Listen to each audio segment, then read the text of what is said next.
আমি আপনাদেরকে একটা ছোট্ট কারগুজারি শোনাই, আপনাদের দিল কেঁদে দিবে। 2016 সালের ঘটনা। তখন ঢাকায় মোহাম্মদপুর আমি খতমে তারাবির জন্য 2 জন হাফেজ নিয়োগ দেওয়া হবে কেন্দ্রীয় মসজিদে। অনেক হাফেজে কোরআনরা সিরিয়াল ধরেছে তারাবি পড়াবে।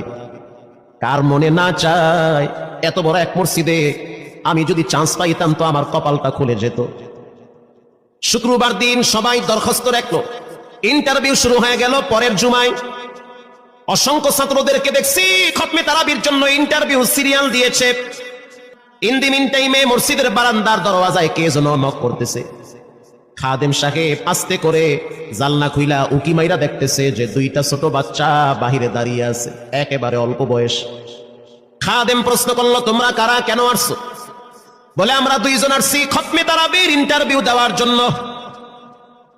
খাদেম সাহেব একবার পায়ের দিকে তাকায়, আবার জামার দিকে তাকায়, কারণ কথার সাথে বাহ্যিক সুরত মিলে না।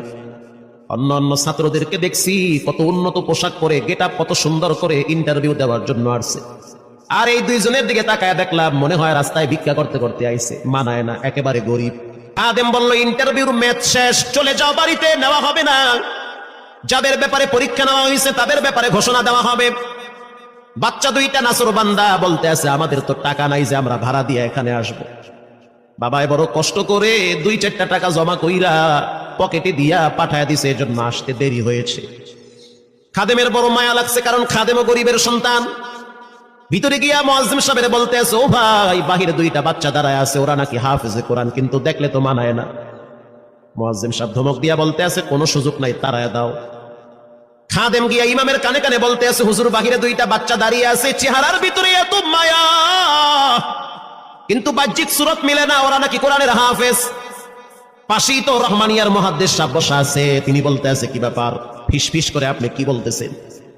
বলে, হুজুর, বাহিরে 2টা বাচ্চা দাঁড়িয়ে আছে, তারা খতমে তারাবির ইন্টারভিউ দিতে চায়। মুহাদ্দিস সাহেব বলল, কোনো কথা নাই, আল্লাহর ঘরের দরওয়াজা খুলে দাও, এখানে কোনো পার্সিয়ালিটি চলবে না। আল্লাহর ঘরের দরওয়াজা সবার জন্য খুলে দেওয়া হবে, আসতে দাও, ভিতরে বসতে দাও। যদিও ওদেরকে দেখতে মানায় না, বংশগত তেমন মর্যাদা নাই, ভিতরে আল্লাহর কোরআন থাকার কারণে আমাদের উপরে ওয়াজিব হয়ে গেছে তাদেরকে সম্মান করা। এবার বাচ্চা 2টা বাহিরে উজুখানায় গিয়া সুন্দর করে উজু বানাইল। উজু বানাইয়া ভিতরে ঢুইকা আমি তাকায় দেখতেছি লঙ্গির এক মাথা নিচে আর এক মাথা উপরে, এতটাই ভয়াবহ অবস্থা। কিন্তু আজীব দৃশ্য, 2 জনের চেহারা একই রকম লাগে। 2 জনের চেহারা একই রকম লাগে, কে বড় কে ছোট বোঝা বড় কঠিন হয়ে গেছে। মুসলমান ভাইরা আমার, ইমাম সাহেব প্রশ্ন করলো, তোমরা 2 জনের বাড়ি কোথায়? বলে, আমরা নারায়ণগঞ্জে ভাড়া থাকি। বাড়ি কোথায়? বলে, আমাদের বাড়ি কুড়িগ্রামে। কুড়িগ্রাম থেকে ঢাকায় কেমনে আসছো? বলে, বাবাই ঢাকায় নিয়ে আসছে। কয় মাসে কোরআন শরীফ খতম করেছো? বলে, আমরা 2 জনে 11 মাসে 30 পারা কোরআন খতম করেছি। ইমাম সাহেব একবার চেহারার দিকে তাকায় আর একবার পায়ের দিকে তাকায়। স্থানীয় গণ্যমান্য অনেক ব্যক্তিরা তাকায় আছে এদের দিকে। ইমাম সাহেব বলতে আছে, বাবা, তারাবির ইন্টারভিউ শেষ হয়ে গেছে, বাড়ি চলে যাও। যেটা একটু দেখতে ছোট, ও চোখের পানি দেখলাম টিস্যু দিয়া মুছতেছে। কেন কাঁদতেছো? বলে, আমরা গরিব, তার জন্য মনে হয় আমাদেরকে তাড়ায়া দিতেছে। আমরা জানতাম না ইন্টারভিউ তাড়াতাড়ি শেষ হয়ে যাবে, আসতে দেরি হয়েছে, কারণ আমাদের তো ভাড়া টাকা ছিল না, বাবাই কষ্ট করে কিছু টাকা দিয়েছে, সেটা দিয়ে এখানে আসছি। এবার মুহাদ্দিস সাহেব বলতে আছে, তাহলে একটা কাজ করো, তুমি কিছু তেলাওয়াত করে শোনাও। 2 জনেই উত্তর দিল যে, আমরা তেলাওয়াত করলে তো আর নিবেন না, আপনারা প্রশ্ন করেন, আমরা 2 জনে উত্তর দিব। আমি তো আশ্চর্য হয়ে গেলাম, জীবনে কত হাফেজ দেখছি, এরকম হাফেজ দেখি নাই। প্রশ্ন করবেন, আমি উত্তর দিব। বুঝতে পারলাম ভিতরের খবর কেউ না জানলেও একজন জানেন, তিনি হলেন কে? মুহাদ্দিস সাহেব বলতে আছে, বাবা, প্রশ্ন করব, ঠিক আছে, তোমাদের মন মতো একটু তেলাওয়াত করে শোনাও। তেলাওয়াত যদি মানসম্মত হয় তাহলে ইন্টারভিউ নিব, যদি না হয় তাহলে ছাঁটাই করে দিব। এবার ছোট যেটা সেটা তেলাওয়াত শুরু করলো সূরা তাহা থেকে। তাহা মা আনজালনা আলাইকাল কুরআনা লিতাশকা। ছোট বাচ্চাটা তেলাওয়াত করলো, বড় সন্তানটাও তেলাওয়াত করলো। এবার যারা হাফেজ সাহেব ছিল তারা প্রশ্ন শুরু করলো। যেখান থেকে প্রশ্ন করে পৃষ্ঠা ঠেকায়া দেয়, একটা জায়গায়ও আটকাইতে পারে না। এমনকি বাচ্চা 2টা এটাও বলেছে, যদি আপনাদের যদি ধৈর্য থাকে তো আমরা 2 জনে পুরা 30 পারা এখানে এক দাঁড়ানে পড়ায়া দিব। আশা করি একটাও বাঁচবে না।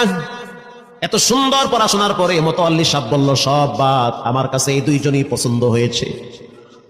এই দুইজন রে মোতাল্লি সাহেব দাঁড়াইতে পারে না, হুইল চেহারে বসে থাকে, কাছে ডাইকা বুকের সাথে জড়ায় ধরছে আর বলতে আছে, আল্লাহ, এমন একটা সন্তান যদি আমার থাকতো জীবনটা ধন্য হয়ে যেত, আমার মৃত্যুর পরে একটু হইল তারা কোরআন তেলাওয়াত করতে পারত। নিয়োগ হয়ে গেল, তারাবি শুরু হয়ে গেছে। মোহাম্মদপুর থানায় গিয়ে খবর নিয়ে দেখে অনেক পুলিশরা এই বাচ্চার পিছনে দাঁড়ায় দাঁড়ায় নামাজ পড়ে চোখের পানি ছেড়ে কেঁদেছে।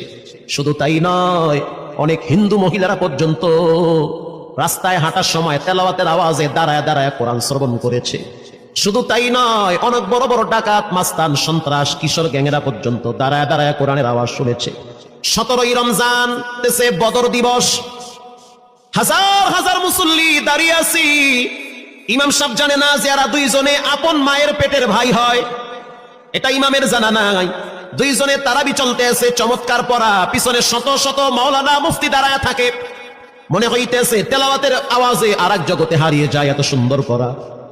তারাবি শেষ হয়ে গেল, মুসাফা শুরু হয়ে গেল।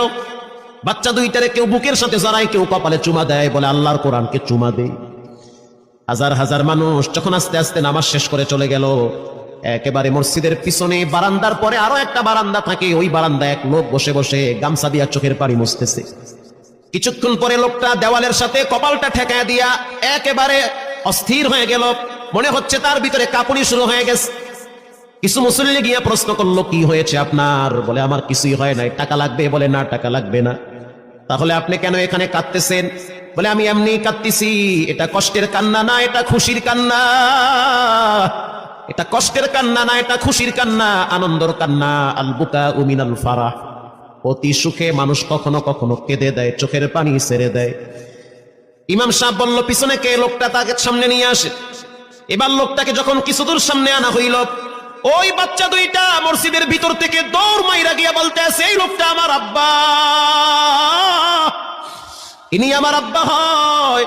ধমক দিবেন না, রাগ করবেন না, আমার আব্বা ঢাকা শহরে রিক্সা চালায়।